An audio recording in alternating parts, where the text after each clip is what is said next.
In my life as a content creator na Gigimon. Gigimon de ko te.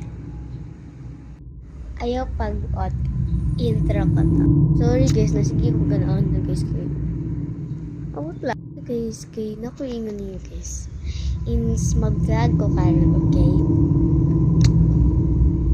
Mag-vlog ko karon guys, tapos maligo ko taag, tapos mag-makeup na para bangan. So, diligo muna ako guys.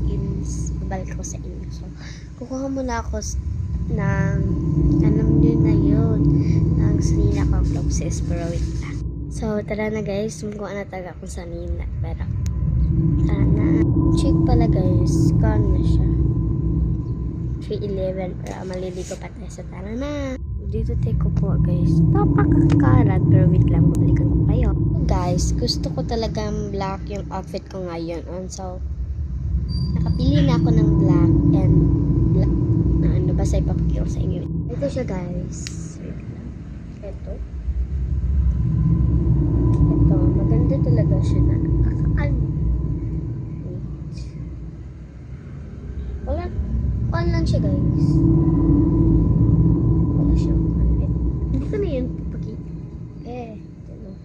Sorry guys, nakanto talaga siya kasi hindi na ako silot nito pero silot na.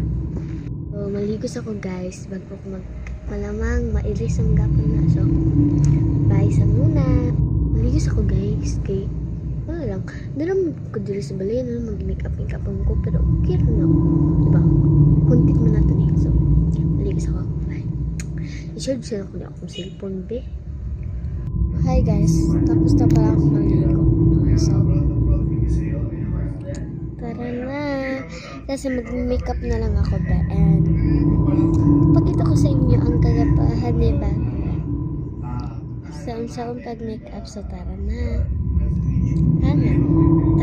So, kunin ko muna mga makeup ko. Paano ako mag-quante. So, tara na guys. Mag-aala guys na. Puro ko tingin dito kasi may summer. So, magkaroon na ako mag-sunscreen kasi super init din. Napaka-init talaga ng panahon na walang katapusan ng panahon na itong napaka-init na super init talaga.